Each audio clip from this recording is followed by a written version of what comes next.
Para sobrevivir he trabajado casi de todo. He sido fotógrafo, diseñador, programador, vendedor ambulante, cantante, profesor, prácticamente de todo. Obviamente tenía que trabajar en lo que salga para sobrevivir. Yo era muy pobre. Sin embargo, empecé a aprender varios oficios para poder trabajar y llegué en algún momento a creer que yo era bueno en todo. Es decir, creí realmente que podía aprender cualquier oficio rápidamente y dedicarme a él. No se me había cruzado por la cabeza que era simple necesidad, que trabajaba en lo que sea porque no tenía elección. Aunque tuvo su lado bueno, porque esto me entrenó para ser emprendedor. Y es que emprender es un deporte de riesgo en el que debes hacer el trabajo de 5 o 10 personas tú solo, porque tú eres el único que cree en esa idea, nadie más cree, ni tu familia siquiera, y tú solo darle forma hasta que más personas empiecen a creer en esa idea y se sumen y poco a poco el trabajo se empieza a distribuir. Pero al comienzo tienes que ser solo, así que cuando yo comencé en EDTeam, lo hacía todo yo. El marketing, dictaba los cursos, la publicidad, las ventas, el soporte al cliente, la página web, la plataforma era algo muy rudimentario, pero digámosle plataforma. Así que yo era un hombre orquesta en todo el sentido de la palabra.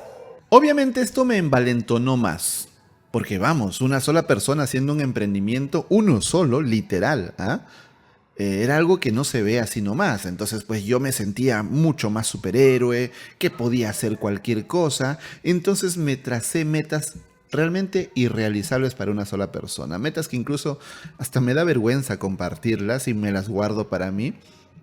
Porque seguía creyendo que era bueno en todo. Con el tiempo se sumaron más personas. Llegó Alexis, Juan Carlos, Adrián, Beto. Ahora somos un equipo de 15 personas. Y los equipos empezaron a definirse. Un equipo de desarrollo, un equipo de diseño, de marketing, de backend, frontend, etcétera, ¿no?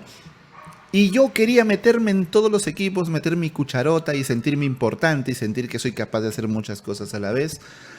Pero poco a poco me fui dando cuenta que no había forma. Lo único que lograba era desgastarme, llenarme de muchos conflictos internos, de muchos traumas, de muchas frustraciones. Y a menudo empecé a sentirme un fraude.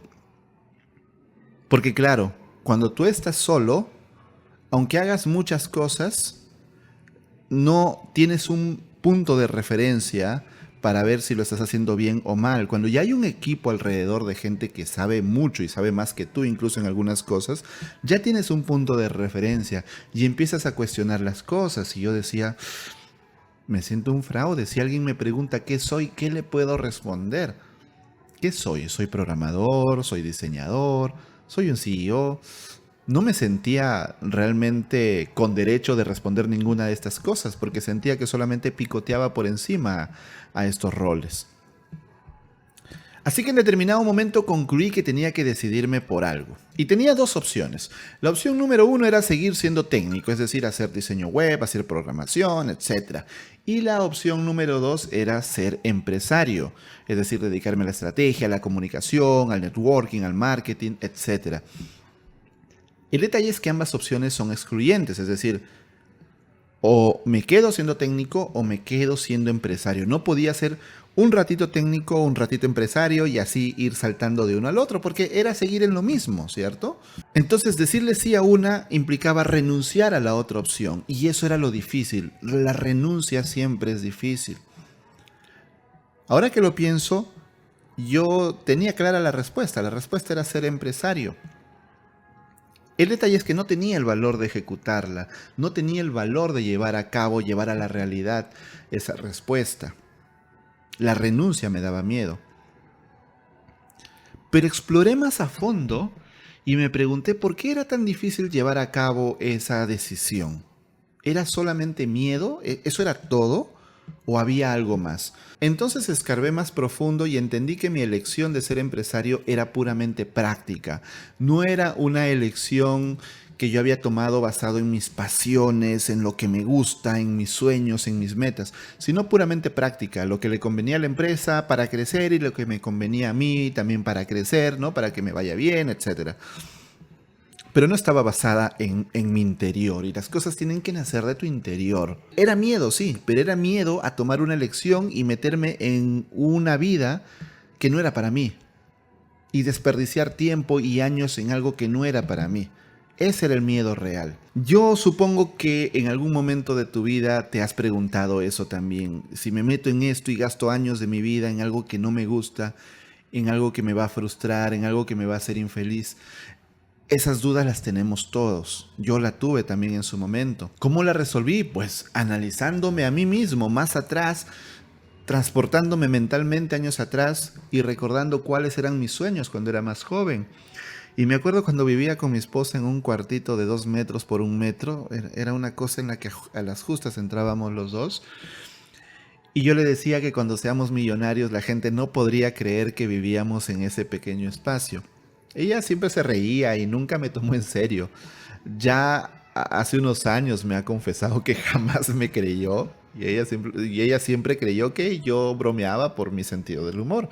Pero no, yo hablaba en serio, yo de verdad tenía esa meta de ser millonario. Yo creo que tiene que ver a que yo crecí en una pobreza muy dura, éramos muy pobres en casa, muy, muy pobres. Y quizás por eso yo soñaba con tener dinero, con tener gente a mi cargo, con tener respeto, ¿no? Con vestirme bien y cosas así. Pero no era solamente el dinero y ya, me gustaba la gestión. Desde mis 20 años leía libros de gestión. Pasé de leer libros de literatura, de ficción, a leer libros de gestión, las historias de Apple, de Disney, de Toyota, a leer libros de consultores de empresas, de cómo ellos detectaban los errores de las empresas y los mejoraban, de cómo la atención al cliente podía cambiar una empresa normal a una empresa grandiosa. Creo que empecé a leer este tipo de libros porque de verdad en el fondo soñaba con tener una empresa y poder ser millonario en algún momento. Entonces así escarbando, escarbando me di cuenta que sí, o sea, mi sueño estaba ahí. Mi sueño estaba ahí en ser empresario. Era más bien al revés. Cuando lo descubrí, cuando lo entendí, me quedé sorprendido. Era al revés. El código, la programación, el diseño web, en el que me volví muy bueno, honestamente, no era realmente mi pasión. Era uno de mis tantos oficios, como haber sido ambulante, cantante, fotógrafo, etcétera, que yo hice para sobrevivir. Pero no era mi pasión. Sí, era bueno haciendo código, era bueno haciendo diseño web. Ese oficio medio trabajo le dio de comer a mi familia, a mis hijos por varios años. Le estaba muy agradecido. Gracias a ese oficio empezó Edetim porque empecé a dar clases de lo que yo sabía y a la gente le gustó. Entonces le debía mucho a ese oficio y también por eso eran mis conflictos personales. Pero escarbando y escarbando encontré que sí, mi pasión real era hacer empresa. Cuando lo entendí pude tomar una mejor decisión y decidí que mi meta del 2019 iba a ser dejar el código. Ya tenía un equipo de gente con mucho talento en Edetim que podía dedicarse a esas tareas sin necesitar de mí y ser un empresario a tiempo completo. Los griegos tenían una frase que estaba escrita en la entrada del templo al dios Apolo. Esta frase decía: conócete a ti mismo. Esto significa que desde miles de años atrás la humanidad ya tenía clara la importancia de el autoconocimiento, de saber qué eres tú, de saber cuáles son tus fortalezas, cuáles son tus debilidades, tus pasiones, tus sueños, tus metas. A veces vivimos en una vida tan acelerada, tan rápida, que no nos detenemos a hacer ese ejercicio de autoconocimiento. Entonces terminamos viviendo una vida autómata, saliendo temprano, tomando el autobús, yendo a la oficina, regresando en la tarde, y no nos detenemos realmente a pensar si lo que estamos haciendo es algo que nos hace felices, si lo que estamos haciendo es lo que realmente soñábamos cuando éramos pequeños, si lo que estamos haciendo ahora nos acerca a nuestras metas. La vida es tan rápida que a veces no nos tomamos ese tiempo, pero es valioso hacernos esas preguntas, hacer ese ejercicio de introspección. Es importante saber en qué eres fuerte y reforzar esas habilidades. Y también saber en qué eres débil para poder juntarte con personas que sean buenas en esas partes en las que tú no, para poder hacer un equipo poderoso. Gracias a eso existe Edetim. Sin embargo, como dije, vivimos en un mundo muy apresurado, muy veloz. En un pestañeo, reuniones, agendas, entregas de informes, etcétera, y ya es la hora de regresar a casa, salir de la oficina, y en otro pestañeo ya es el fin de semana, y en otro pestañeo ya es el fin de mes. ¿Te ha pasado? No lo sentimos. Miren, ya estamos casi marzo. Parece ayer cuando fue Año Nuevo. Tremendo. Entonces empezamos a creer que debemos ser de todo, ¿no? Si yo soy frontend, quiero ser backend, quiero administrar bases de datos, quiero hacer aplicaciones Android, quiero hacer aplicaciones iOS, etc. No está mal aprender muchas cosas, al contrario, la sed de conocimiento es muy valiosa. Pero tienes que especializarte en algo. Tienes que decir, ok, yo voy a ser desarrollador móvil. Esa es mi especialidad. Voy a ser el mejor desarrollador móvil. Y de esa manera vas a encontrar oportunidades laborales que otras personas no. Mientras que si tú eres un poco de todo y pones en tu currículum, imagínate, desarrollador móvil, desarrollador web, desarrollador de videojuegos, pones, eres desarrollador de todo. Es muy difícil tomarte en serio. Es importante tener una cultura amplia y general, pero ser especialista en algo. Te hago una pregunta. ¿Eres capaz de ir, mirarte al espejo, mirarte a los ojos y responderte a ti mismo qué eres, sin siquiera dudarlo? ¿Puedes hacerlo? Este video se lo quiero dedicar a mi amigo Juan Carlos de EDEteam porque aparte de mí es la persona cercana a la que más le he visto sufrir con este problema, con estos conflictos que también me han pasado a mí de qué soy, a qué debo dedicarme, estaré perdiendo mi tiempo en algo que no me gusta. Yo entiendo esos conflictos y lo he visto pasar a él, he intentado ayudarlo en algo. Y también quiero dedicarle este video a Adrián, que trabajó un tiempo conmigo acá en mi casa. Entonces, como estábamos en persona, conversábamos mucho y yo le compartía mucho estos conflictos que he contado en este video.